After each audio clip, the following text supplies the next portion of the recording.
Dear orange பிளட்ஸ், உங்களுக்கெல்லாம் romantic song நைட்ல உட்காந்து தனியா கேட்கறப்போ உங்களோட காதலன் நினைப்போ காதலி நினைப்போ வரும். உதாரணத்துக்கு இந்த பாட்டு ஓடுது, அதை நீங்க கேக்குறீங்கன்னு வச்சுக்கோங்களேன். மூக்குத்தி குத்தாதடி எனக்கு வலிக்கும் வேணாமடி.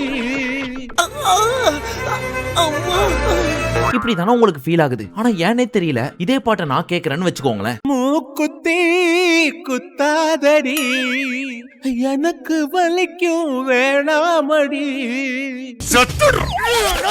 இப்படி தாங்க தோணுது. அதுலயும் சரத்குமார் அங்கிள் இந்த பாட்டெல்லாம் பாடுறப்போ, அங்கிள் தப்பா பாடுறீங்க, மூக்குத்தி குத்தாதடி உனக்கு வலிக்கும்ல எனக்கு வலிக்கும் வேணாமடி அப்படி பாடணும். ஆனா நீங்க உனக்கு வலிக்கும் வேணாமடின்னு பாடி வச்சிருக்கீங்க. இத பத்தி பேசினால பிரஷர் தான் அதிகமாகும். ஆனா எவ்வளவு ஃபீல் பண்ணி பாடிட்டு இருக்காங்க. ஆனா எனக்கு ரொமான்டிக்கா பார்க்க தோணலையே.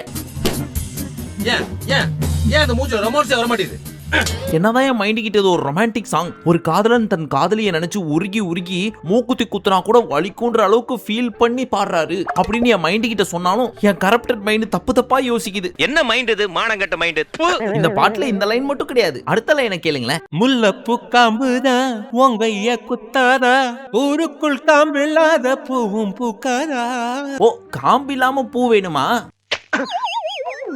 என்னது ஒரு பேச்சுக்கு சொன்னா உடனே நல்ல செருப்பா பிக்கிறாங்க. ரசத்தி நீயும் தான் பூக்கோலம் போடத்தான் புள்ளிமான் புள்ளி எல்லாம் வாங்கி வருவேன். உருட்டு உருட்டு நீ உருட்டு உருட்டு உருட்டு உருட்டு. ஒரு வேளை இவர் புள்ளிமான்ட்டு வந்து புள்ளி வாங்கிட்டு வந்து கோலம் போடுறாருன்னே வச்சுப்போம், அது எப்படி இருக்கும்?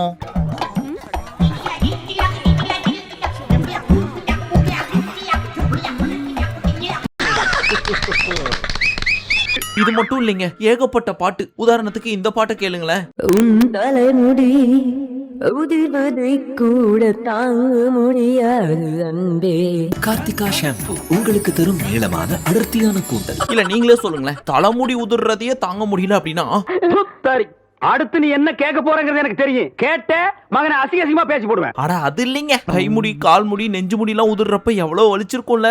மாத்திட்டா சார். அது கூட பரவாயில்லைங்க. பொதுவா நம்ம வீட்டுல சமைக்கிற எல்லாத்துலயுமே வெங்காயம் போடுவோம். இது தொன்று தொட்டு நம்ம அம்மா ஆயாங்கெல்லாம் ஃபாலோ பண்ணக்கூடிய ஒரு சம்பிரதாயம். அப்பேற்பட்ட வெங்காயத்தை நறுக்கிறப்ப கண்டிப்பா கண்ணுல தண்ணி வர்றது சகஜம் தானே. அது தாங்க முடியலையாங்க ஒருத்தருக்கு. நீ அழ வேண்டாம் இந்திய நாட்டில் வெங்காயத்தை தடை விதிப்பேன்.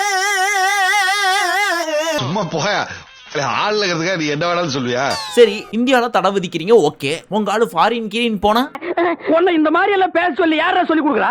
என் மூளை என்ன முதுகுலயே வச்சிருக்க? இங்க சூர்யாவையோ த்ரிஷாவையோ இல்ல இந்த பாட்டுல வர்ற யாரையோ குறிப்பிட்டெல்லாம் கிடையாது. இந்த கேள்வி அனைத்துமே இந்த பாடலை எழுதிய லிரிசிஸ்ட் கிட்ட தான். ஓ, நான் எழுதுனது தப்புங்கிற? அப்படிலாம் இல்லங்க சார். ஆமா அப்படிதான். ஏன்னா இதெல்லாம் லிரிக்க கேட்காம ஒரு பாட்டா மட்டும் கேட்டோம்னு வச்சுக்கோங்களேன், அடேங்கப்பா என்ன பாட்டு. அதுல நம்ம ஹீரோ என்னமா நடிச்சிருக்காரு, அதுலயும் நம்ம ஹீரோயின் எக்ஸ்பிரஷன் வேற லெவல். மியூசிக் டைரக்டர் பிரிச்சிட்டாரு அப்படின்ற மாதிரி தான் இருக்கும். ஆனா கண்ணை மூடி கொஞ்சம் லிரிக்ஸை கவனிச்சு பாக்குறப்பதான் இது உங்களுக்கே கொஞ்சம் ஓவரா இல்லையா? எவ்வளவோ எழுதலாம் இந்த மாதிரிலாம் கம்பி கட்டாம. உதாரணத்துக்கு இது கேளுங்களேன்.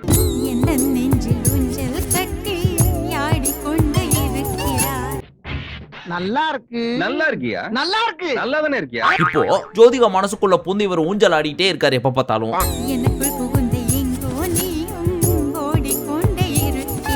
அங்க இங்கன்னு ஓடிக்கிட்டே இருக்காரு. சதா நேரமும் இவர் ஞாபகமாவே இருக்கு. அதனால இந்த மாதிரி பாடி இருக்காங்க, ஓகே. அதுல ஒரு நியாயம் இருக்கு. ஆனா நம்ம வைரமுத்து கட்டுற கம்பி எல்லாம் கொஞ்சம் பாத்தீங்கன்னு வச்சுங்க, தேவதை குளித்த துளிகளை அள்ளி தீர்த்தம் என்றே நான் குடிப்பேன். நோ டாபிக்கை விட்டு டைவர்ட் ஆகி போயிட்டு இருக்கோம். இந்த மாதிரி நம்ம டைமண்ட் முத்து ஏகப்பட்ட வித்தைகளை காமிச்சிருக்காருன்றது நமக்கு தெரியும். பட் இந்த கண்டென்ட் அதை பத்தி கிடையாது. அதனால நம்ம எதை பத்தி பார்க்க வந்தோமோ அதை பார்ப்போம். எடிட்டர் தம்பி கொஞ்சம் ரீவைண்ட் போப்பா. ரீவைண்ட் பண்றா. பூக்கத்தில் மாது வேக்கின்ற போது நட்சத்திரம் கொண்டு நான் துடைப்பேன். புடிங்கிருப்ப போட ஸ்ட்ராங்கா டீ வாங்கிட்டு போ. நட்சத்திரத்தெல்லாம் பார்த்தோமா, ரசிச்சோமா, அடுத்து நிலா வானவில்னு போனோமான்னு இல்லாம நட்சத்திரத்தை வச்சு ஒரு தொடச்சு விடுவாராம். ஒரு நட்சத்திரத்தின் சராசரி வெப்பநிலை சயின்டிபிக்கலி 10,000 செல்சியஸ் ஆமா. சோ நட்சத்திரத்தை வச்சு நீங்க தொடச்சீங்கன்னா அடுத்து தொடக்கிறதுக்கு அவங்க உயிரோட இருக்க மாட்டாங்க, ஆவியா தான் சுத்திட்டு இருப்பாங்க. அதுக்கு தானே படம் பண்ற நீ? ஆழ்வண்ண பறவை குளிப்பதற்காக பனித்துளி எல்லாம் சேகரிப்பேன். ஏன் பாஸ் கத்துறீங்க? இதையும் சயின்டிபிக்கலாவே ஹேண்டில் பண்றேன். ஒரு லேடி குளிக்கணும்னா சுமார் ஒரு 20 லிட்டர் தண்ணி தேவைப்படும். ஒரு பனித்துளி அப்படிங்கிறது ஒரு மில்லி லிட்டர்ல ஒரு பங்கு தான். அப்ப 20 லிட்டருக்கு நீங்க எத்தனை கோடி பனித்துளியை சேகரிச்சு வைக்கணும் அப்படின்றத கொஞ்சம் கால்குலேட் பண்ணி பாருங்க. 2 2s are 4 4 2s are 8. Finally நீங்க சேகரிச்சு முடிச்சு திரும்பி பாக்குறப்போ அந்த பொண்ணு பாட்டி ஆயிடும். பரவாயில்லையா? சொல்லாதடா சாரி, என்னால தாங்கிக்க முடியாது. சரிப்பா, அப்படியே சேகரிச்சு வைக்கிறீங்கன்னு வச்சுப்போம். நீங்க ஒரு பக்கம் சேகரிச்சு வச்சிட்டு இருக்கிறப்போ மத்ததெல்லாம் வெயில்ல ஆவி ஆயிட்டு இருக்கும். கட்சியா வாளி எட்டி பார்த்தா வெறும் காத்து தான் இருக்கும். சரிங்க, இவராவது பரவாயில்ல, பனித்துளி நட்சத்திரம்னு தான் போயிட்டு இருக்காரு. ஆனா இங்க ஒருத்தர் நிலாவுக்கே போயிட்டாரு. ஒரு முறை சொன்னால் போதும், நிலைமையும் உந்தன் கால் மிதியாய் வைப்பேனே. உதவி அளக்காதடா, அண்ட புழுகனா இருப்ப போல இருக்க. நம்ம நாடே கோடிக்கணக்கான ரூபாவை செலவு பண்ணி சந்திராயன் அனுப்பி நிலாவுல தடம் பதிக்க பார்த்துட்டு இருக்குது. இவர் என்னன்னா அசால்ட்டா அதை தூக்கின்னு வந்து வாசல்ல போட்டு இந்தா நிலாவுல காலை தொட்டுக்கோ அப்படின்னு போடுவாராம். கணேஷ் இருக்காம தைரியமான ஒருவேளை நான் மட்டும் ரீமாசனா இருந்தேன்னு வச்சுங்க. ஏங்க, நிலா பாக்குறதுக்கு தான் அழகா இருக்கும், ஆனா அது வெறும் பாறையும் தூசியும் நிறைஞ்ச இடம். அத வாசல்ல போட்டா ஊடு பூரா மண்ணாயிரும். ஒழுங்கா மளிகை கடைக்கு போய் 200 ரூபாய் கொடுத்து வெல்கம் மேட் வாங்கிட்டு வாங்க அப்படின்னு சொல்லியிருப்பேன். இந்த ரெண்டுல ஒண்ணு நடந்தாலும் உலகம் அழிஞ்சிரும். தம்பி அந்த லைனை திருப்பி போடு. நிலைமையும் உந்தன் கால் மிதியாய் வைப்பேனே. உலகத்துக்கு ஒரு அளவு இல்லையடா. இங்க நான் ஒரு பஞ்ச் டயலாக் சொல்லட்டுமா? நிலால ஃபர்ஸ்ட் காலை வச்சது நீல் ஆம்ஸ்ட்ராங். நிலாவை கால் மிதியா போடுறேன்னு சொல்ற இவரு ரீல் ஆம்ஸ்ட்ராங்.